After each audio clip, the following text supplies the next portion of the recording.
Good morning, student.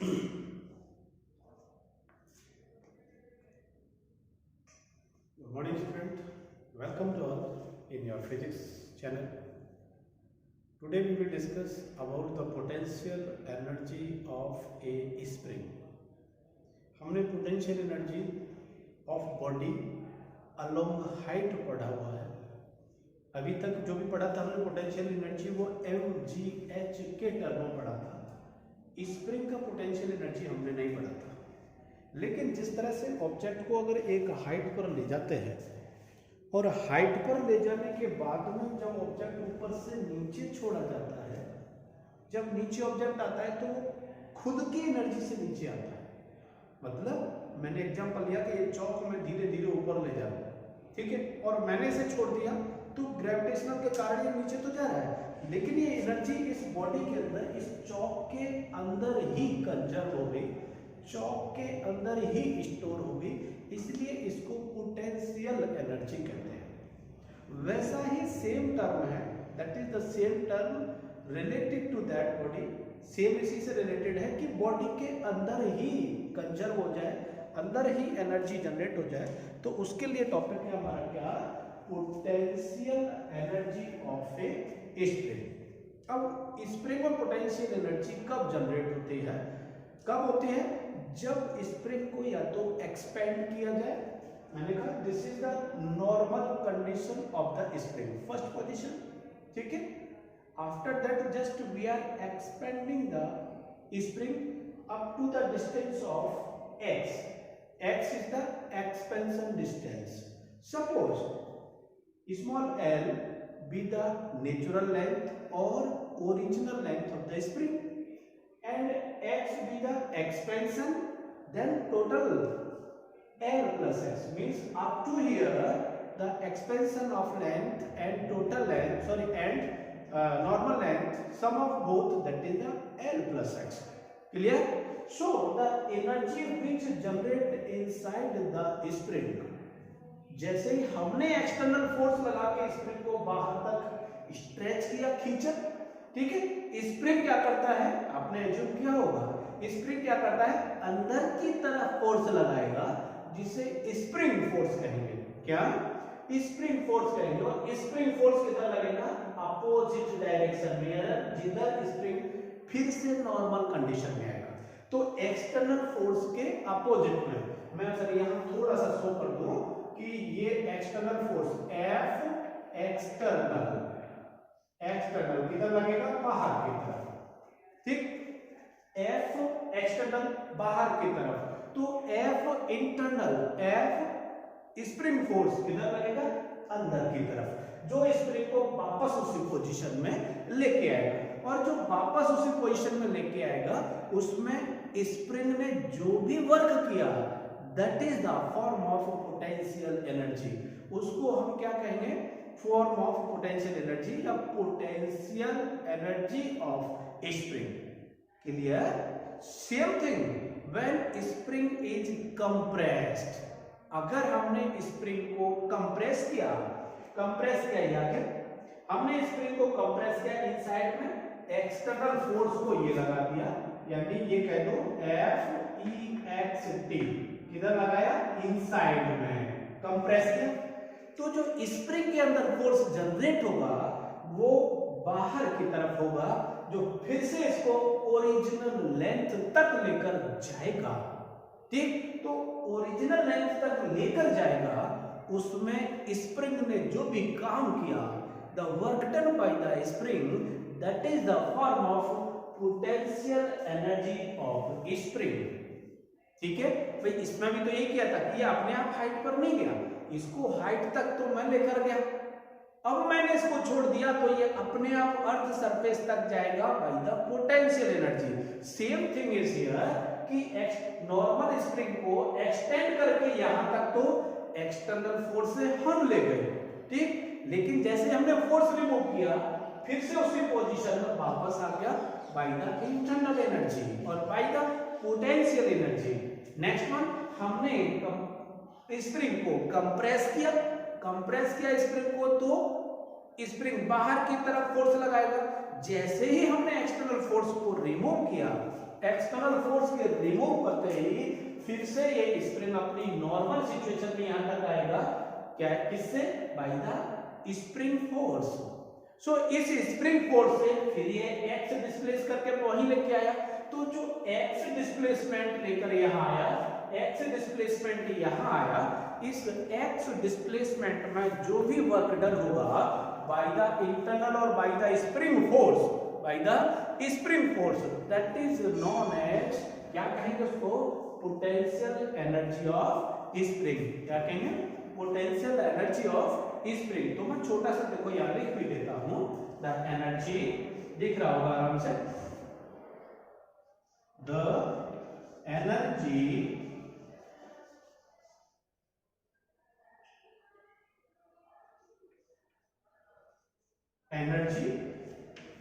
which possessed by spring during expansion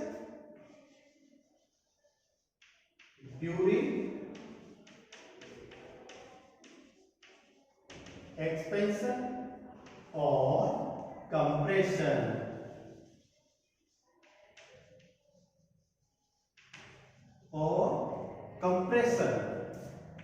compress करने में या expand करने में जो एनर्जी पॉसेस्ड होगी, जो एनर्जी स्टोर होगी, the energy which possessed by spring during expansion और कंप्रेशन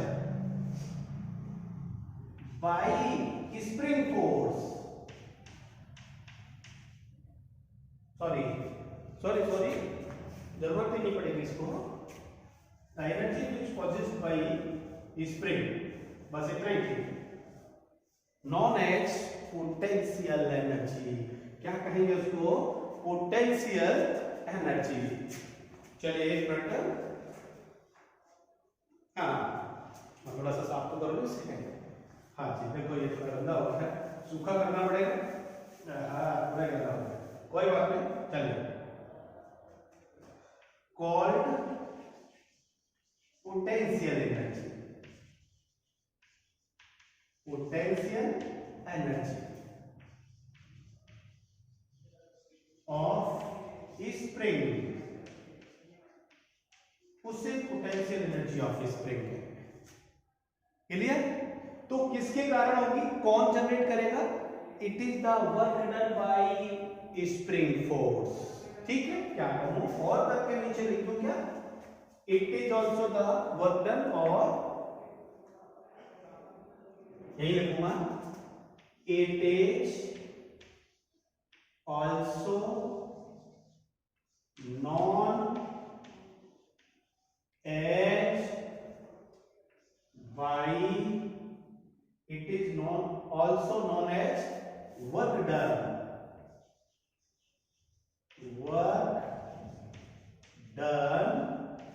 बाई स्प्रिंग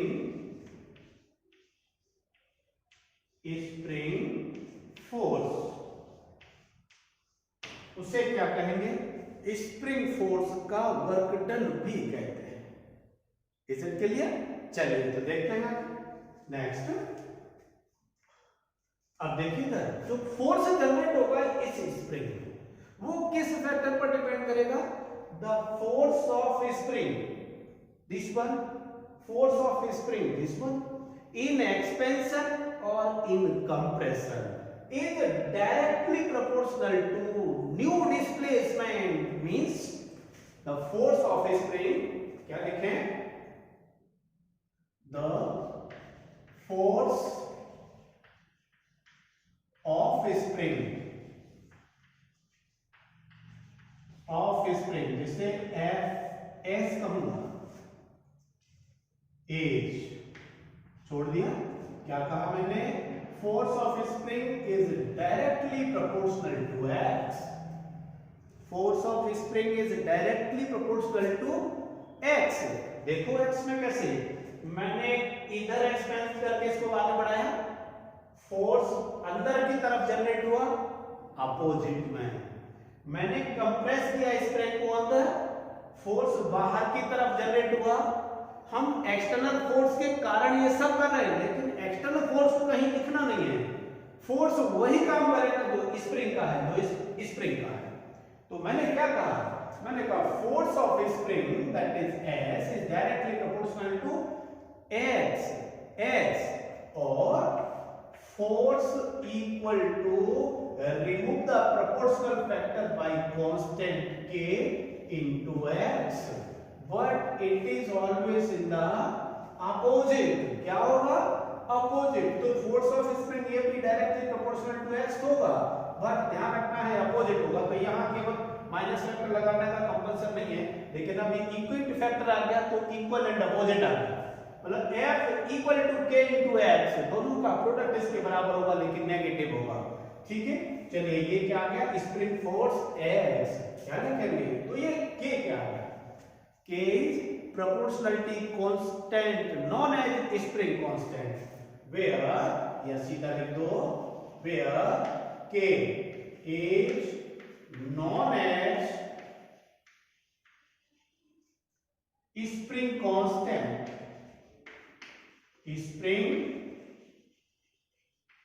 कांस्टेंट, उसे स्प्रिंग कांस्टेंट कहेंगे। ध्यान रखना है, क्या कहेंगे, स्प्रिंग कांस्टेंट। क्या आएगा, k equal to F S over x.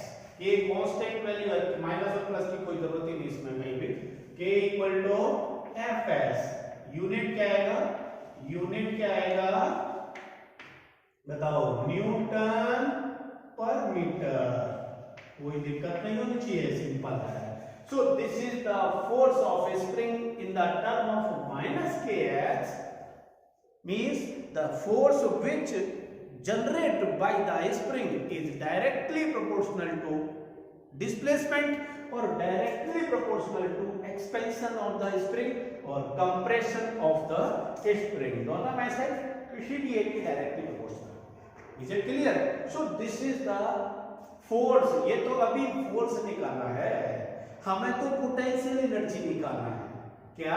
Potential energy निकालना है। लेकिन पोटेंशियल एनर्जी यानी मैंने ये कहा कि पोटेंशियल एनर्जी है क्या है, also known as work done by the spring force, also known as work done by the spring force, means अब मेरे को वर्क डन निकालना है जिसे पोटेंशियल एनर्जी कहेंगे। ठीक है, तो चलिए, तो हमेशा क्या करते हैं, ये तो टोटल डिस्प्लेसमेंट हो गया, ये तो टोटल एक्सपेंशन हो गया x। सपोज छोटा सा एक्सपेंशन करने में, ये मान लो मैं थोड़ा सा कि ये dx एक्सपेंड करने में, या ये छोटा सा एक्सपेंड है, ये कंप्रेस है, कितना है dx कंप्रेस करने में। क्या कहा मैंने, ये छोटा सा, एक मिनट ये बड़ा बड़ा, सॉरी बेटा, ये छोटा सा dx कंप्रेस करने में कितना वर्क होगा, ये छोटा सा dx एक्सपेंड करने में कितना वर्क होगा, पहले ये निकाल लो dx का, उसके बाद टोटल x का निकाल लेंगे, उसके बाद सिंपल ये मेथड है। तो क्या करेंगे, मैंने कहा द वर्क डन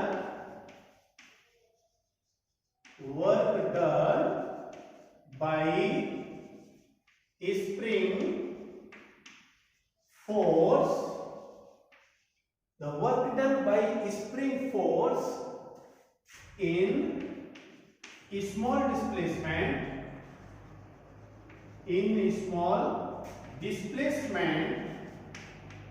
dx क्या आएगा, dw equal to force into displacement. ये हमारा मैथमेटिकली फॉर्मूला बहुत पहले फिजिक्स में पढ़ा हुआ है कि work equal to force into displacement.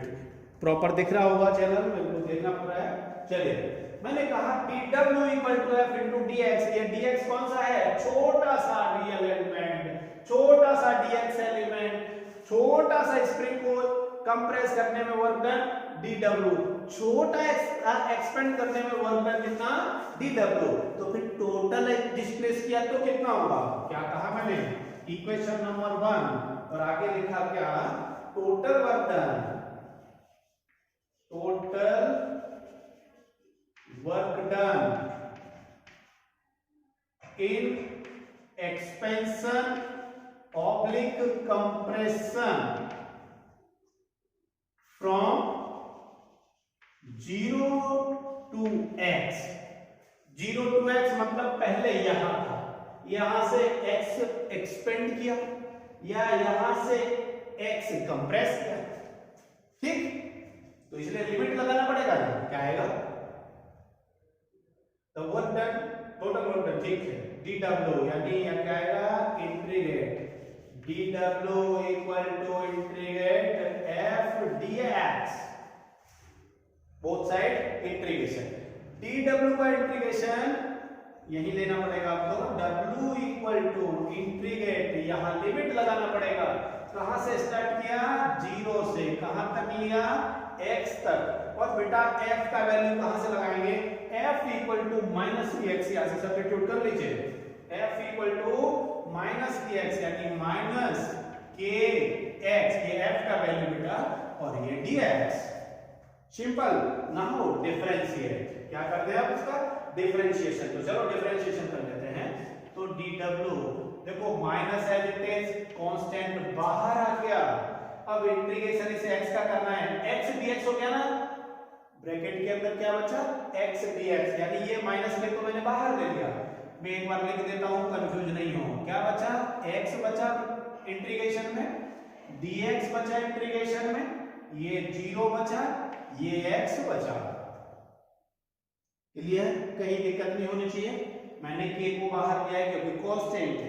अब x का इंटीग्रेशन करना है, तो x के इंटीग्रेशन का फॉर्मूला याद है क्या? मैं लिखूं यहां x की power, sorry, integration of x की power n dx equal to, जितनी पावर होती है उसमें एक ज्यादा, n प्लस 1 ओवर, सॉरी क्या लिखेंगे? x की power n plus 1 over n plus 1, ये आएगा। जितनी पावर उसमें एक है, जितनी पावर उसमें एक है, तो देखो यहां क्या आएगा? Equal to minus as it is, k as it is, और ये ब्रैकेट x का इंटीग्रेशन आया बेटा x स्क्वायर ओवर 2। क्यों? क्योंकि पावर 1 है, ऑलरेडी है, 1 प्लस 1, n प्लस 1 है ना, 1 प्लस 1 अपॉन 1 प्लस 1। और बेटा ये आया लिमिट, और लिमिट क्या आएगा? 0 to x। तो देखो इसे मैं एक बार सॉल्व यहां करूंगा, इधर ही सॉल्व कर रहा हूं इसे।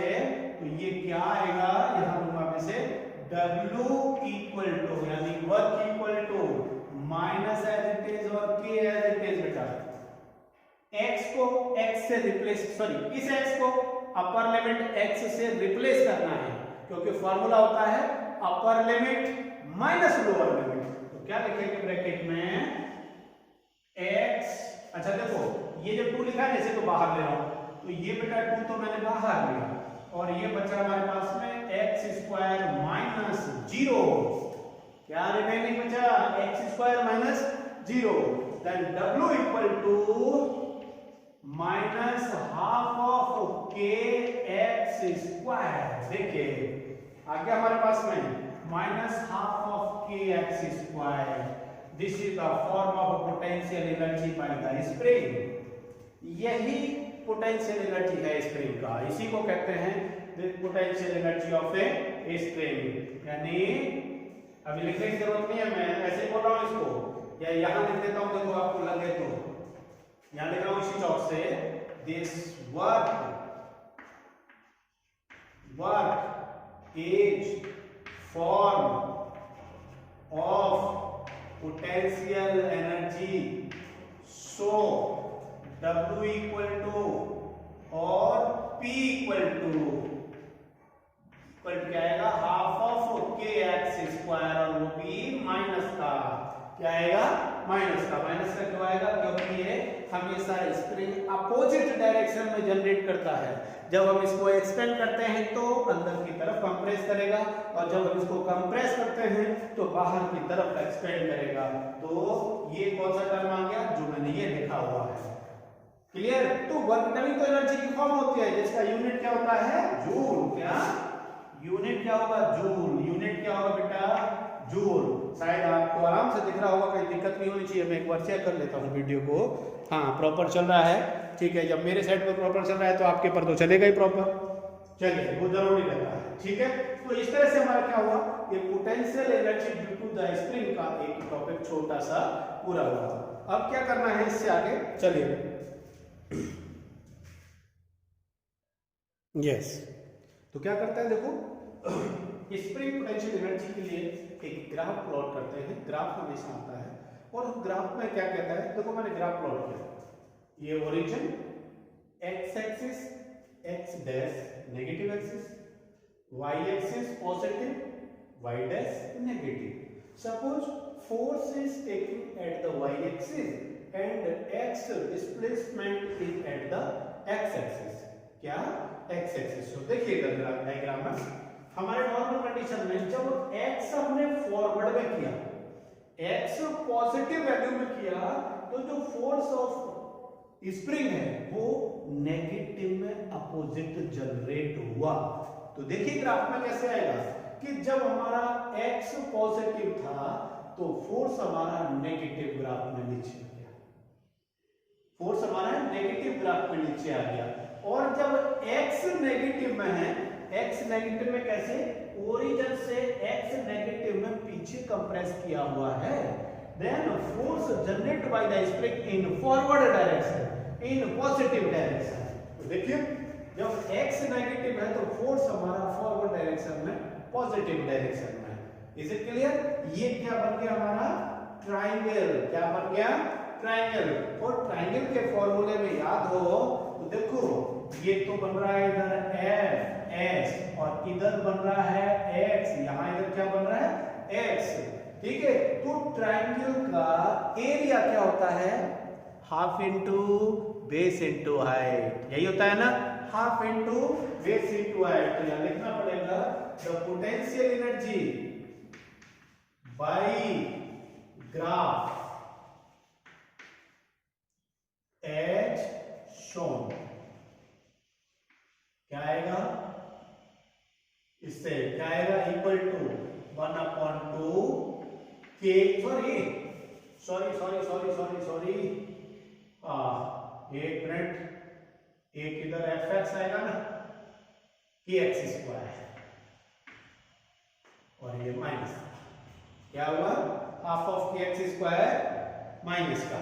तो ये क्या बन गया एरिया, क्या बन गया इसका एरिया, ये एरिया कितना आ गया हाफ ऑफ के एक्स स्क्वायर, माइनस सेगमेंट में है इसलिए माइनस लगा लिया, माइनस सेगमेंट में इसलिए माइनस लगा लिया। चलिए तो यहां तक हमारा पूरा टॉपिक कंप्लीट हुआ किसका, potential energy of the spring.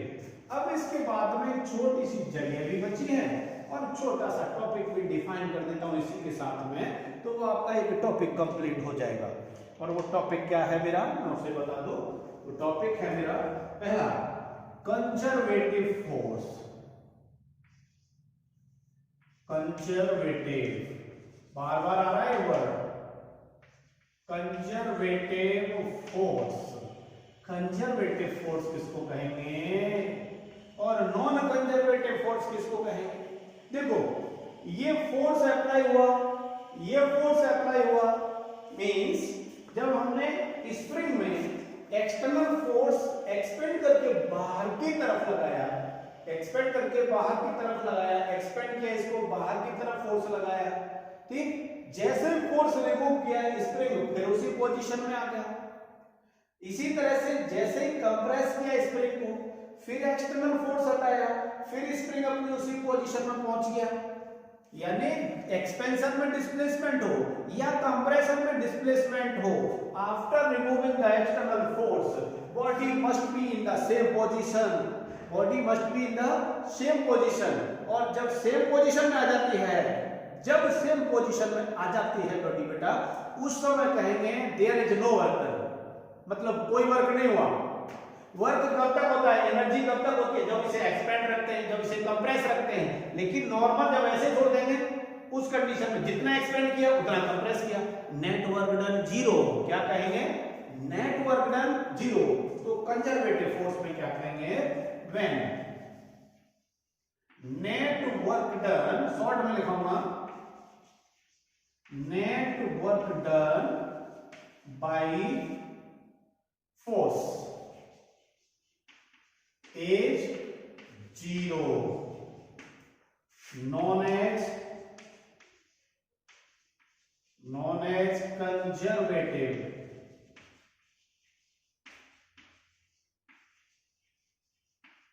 उसे कंजर्वेटिव कहेंगे। दूसरा कहता हूं नॉन कंजर्वेटिव, इसी के पास नॉन कंजर्वेटिव। और नॉन कंजर्वेटिव में क्या होगा? नॉन कंजर्वेटिव बेटा कब होगा? जब अगर इस स्प्रिंग को यहां से और खींचते खींचते यहां तक ले गए, बोर्ड के भी बाहर ले गए, या इस पूरे बोर्ड के बराबर एक्सपेंड किया, तो ये लौट के फिर इसी कंडीशन में नहीं आएगा कभी भी। तब ये खिंचाव में वापस रह जाएगा, जिसे beyond the limit of elasticity कहते हैं बेटा। क्या कहते हैं? Beyond the limit of elasticity, जो नेक्स्ट चैप्टर आएगा। तो इसमें क्या कहेंगे? When net work done by force is not zero, ये मेन है, is not zero, is known as non conservative,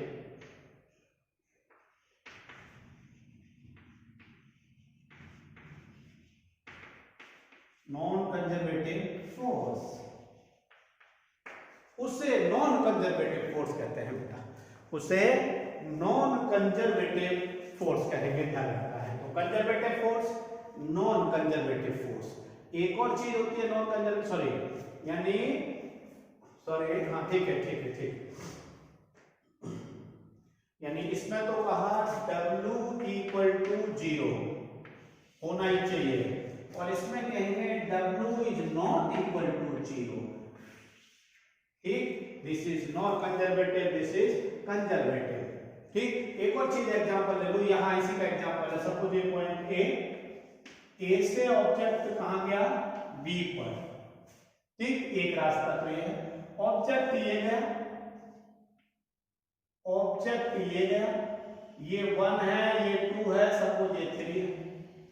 अगर ये तीनों का वर्क डन सेम है, यानी W1 equal to W2 equal to W3, इसे कहेंगे कंजर्वेटिव फोर्स। क्या कहेंगे? Conservative force. और अगर ये तीनों सेम नहीं है, कहां लिखूं इसे? यहां लिख देता हूं इसे। ये तीनों सेम अगर नहीं है तो यानी ये कहूं W1 is not equal to W2 is not equal to W3, तो क्या कहेंगे? Non conservative force. क्या कहेंगे इसको? Non conservative force. तो कंजर्वेटिव फोर्स और नॉन कंजर्वेटिव फोर्स बिल्कुल ये स्प्रिंग के बराबर में और स्प्रिंग के ही इक्वल टॉपिक हैं, इसलिए मैं इन टॉपिक्स को इसके साथ ही ऐड किया है मैंने। तो इस तरह से हमने क्या किया? एक टॉपिक किया, कौन सा? पोटेंशियल एनर्जी ऑफ स्प्रिंग का। पोटेंशियल एनर्जी ऑफ स्प्रिंग पूरा कैसे ड्राइव किया, उसके बाद में एक छोटा सा टॉपिक था इसका कंजर्वेटिव और नॉन कंजर्वेटिव का, ये एक्सप्लेन किया। आप चाहे तो इसका एक स्क्रीनशॉट ले लें, मैं साइड में हट जाता हूँ, प्रॉपर आराम से दिखाई देगा आपको, मेरी आवाज सुनाई देगी आपको। ठीक है, बिल्कुल सिंपल फैक्टर में छोटे छोटे टॉपिक में हमें फिजिक्स को पढ़ना है। जब एक एक टॉपिक, छोटा छोटा टॉपिक कंप्लीट हो जाएगा, आप इसके नोट्स बनाते रहिए, तो अलग से नोट्स लेने की जरूरत नहीं है। पूरा बोर्ड नीट एंड क्लीन आपके पास है। स्क्रीनशॉट से बड़े आराम से आपको फिर पूरा वीडियो नहीं देखना पड़ेगा, स्क्रीनशॉट से अपना नोट्स पूरा बना के तैयार कर सकते हो बड़े आराम से। ठीक है, तो इसके साथ ही आज के टॉपिक को, आज के कंटेंट को यही विराम देते हैं।